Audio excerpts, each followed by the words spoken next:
اپنی من مانی اور اپنی خواہش نفس کو ہی دین قرار دے دیا جائے اور کہا جائے کہ جی دین میں کوئی جبر نہیں ہے، دین میں کوئی سختی نہیں ہے، جو دل میں آئے من میں آئے وہ کر گزرو، تو پھر یہ دین تو نہ ہوا، یہ تو اپنی خواہشات کی تماشا گاہ ہوئی کہ جس کے من میں جو آئے وہ کر گزرے۔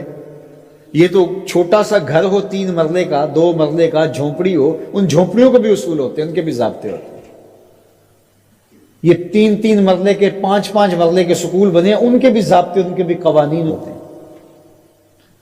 دیہاتوں کے ضابطے، جنگلوں کے آتے ہیں، جنگل میں کوئی قانون، لیکن جنگل میں بھی کوئی قانون ہوتا ہے، اس میں بھی کوئی ضابطہ ہوتا ہے۔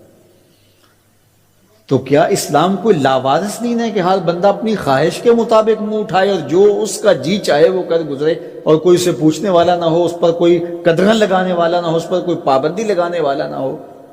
یہ کوئی لاوارث دین ہے؟ اس دین کی بنیادوں میں صحابہ اور اہل بیت کا خون ہے، خود رسالت مآب کا خون ہے اس کی بنیاد میں، تو یہ کوئی لاوارث دین نہیں ہے۔ تو یہ تشریح خود ساختہ ہے لا اکراہ فی الدین کا مفہوم، کہ دین میں جی کوئی جبر نہیں ہے۔ جبر سے یہاں مراد جو ہے وہ دین لانے میں کسی کو مجبور نہیں کیا جائے گا، باقی جب دین کوئی قبول کر چکا ہے تو پھر اس کے ضابطے، اس کے قوانین اس کو اختیار کرنے پڑیں گے۔ آپ 15 دن کے لیے وزٹ ویزے پہ کسی ملک میں جاتے ہیں اور آپ ان سے 100% اختلاف بھی رکھتے ہو، ان کے مخالفین میں آپ کا نام سر فہرست بھی آتا ہو، ان کے شہری نہیں ہیں آپ، لیکن 15 دن کے لیے آپ وہاں گئے تو وہاں لینڈ کرنے سے لے کر واپس آنے تک ان کے قوانین کے مطابق آپ پابند ہوں گے اپنی زندگی کو ڈھالنے کے۔ تو یار ایک ملک جو دنیا کے کسی گوشے میں ہے اور اس کے بنائے ہوئے انسانوں کے قوانین، آپ وزٹ کے لیے وہاں جاتے ہیں تو وہاں بھی آپ کو پابند ہونا پڑے گا۔ تو جس دین کو دل اور روح نے قبول کیا ہے اس کے ضابطے کیا قبول ہی نہیں کیے جائیں گے؟ منمانی اور خواہشات کی دنیا میں آباد رہ کے زندگی گزاریں گے تو پھر دین تو نہ ہوا۔ دین تو اپنی خواہشات کی قربانی کا نام ہے، اپنی آرزوؤں کو قربان۔ اسلام کا کیا معنی ہے؟ گردن نہادن، فارسی میں تسلیم کردن، سر تسلیم خم کر دینے کو اسلام کہتے ہیں۔ اسلام ماننے کا نام ہے۔ اسلام کے جو احکامات ہیں ہمارے نفس پہ شاق بھی ہوں گے، ظاہر ہے کہ بہت ساری چیزیں ہوتی ہیں نفس پہ شاق ہوتی ہیں، لیکن جو قوانین اور ضابطے دیے جاتے ہیں اس کے جو انتہائی فوائد ہیں ان پہ نظر رکھی جاتی ہے۔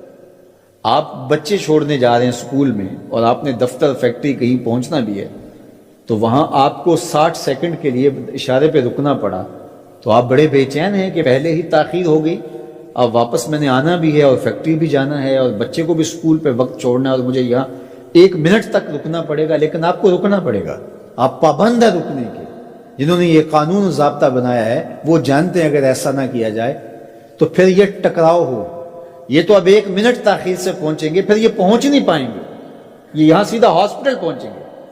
اس لیے انہوں نے قانون بنایا ہی اس لیے ہے تمہارے فائدے کے لیے۔ تو شاق تو ہے نفس کے اوپر، لیکن تمہاری زندگی کی حفاظت کا ضامن ہے یہ قانون۔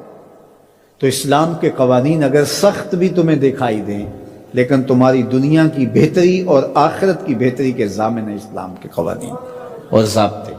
تو ان کے مطابق اپنے آپ کو ڈھال لینا ہی سربلندی اور سرفرازی ہے، اور جو اپنے آپ کو اس کے مطابق نہیں ڈھالتے تو وہ کبھی بھی اسلام کے ثمرات اور اسلام کے فیوز و برکات سے کبھی بھی مالا مال نہیں ہو سکتے۔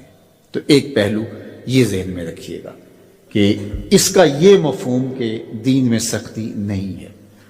باقی اس کا یہ مطلب بھی نہیں ہے کہ دین کو لوگوں تک پہنچانے کے لیے آپ کے اندر تڑپ ہی موجود نہ ہو کہ ٹھیک ہے اسلام ایک سچا دین ہے، جو مرضی قبول کر لے، جو مرضی نہ قبول کرے۔ یہ اختیار ضرور دیا گیا ہے، لیکن میری اور آپ کی یہ انتہائی کوشش ہونی چاہیے کہ جس سے ہم محبت کرتے ہیں اس کی ہدایت کے لیے کوشاں ہوں اور اس کو خوبصورت دلائل کے ذریعے سے دین کی طرف راغب کریں، اور یہ پیغمبروں کی زندگی تھی۔ ورنہ وہ بھی کتاب چوک میں رکھ دیتے، اس کو پڑھ لو، جس کا جی چاہے اسلام لے آؤ، جس کا جی چاہتا ہے اسلام نہ لائے، بات ختم ہوئی۔